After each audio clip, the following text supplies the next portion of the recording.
Près de 5 millions de personnes risquent de plonger dans une insécurité alimentaire catastrophique dans les prochains mois au Soudan. Le pays en guerre est classé dans la phase 4 de l'échelle IPC qui en compte 5. Il est à rappeler que l'IPC est l'échelle de classification de l'insécurité alimentaire sur laquelle se basent les agences de l'ONU. Le dernier rapport IPC estimait à 4,9 millions le nombre de personnes en phase 4 au Soudan, dont plus de 300 000 au centre Darfour et plus de 400 000 au Darfour Ouest.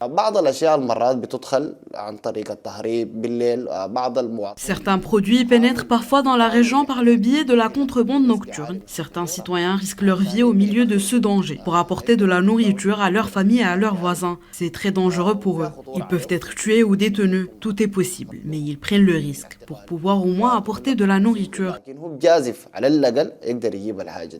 Au total, près de 18 millions de Soudanais font face à une insécurité alimentaire grave, un chiffre record en période de récolte, et 10 millions de plus qu'à la même période l'an dernier. Les femmes, les enfants et les déplacés sont particulièrement menacés. Mais en garde Martin Griffiths, le chef du bureau des opérations humanitaires de l'ONU.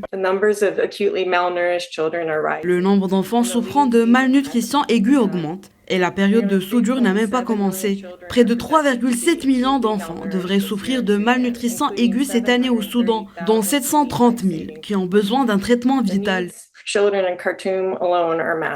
Début mars, le Programme alimentaire mondial a de son côté tiré la sonnette d'alarme en expliquant que la guerre pourrait créer la plus grande crise de la faim au monde, dans un pays qui connaît déjà la plus importante crise de déplacement de population du globe.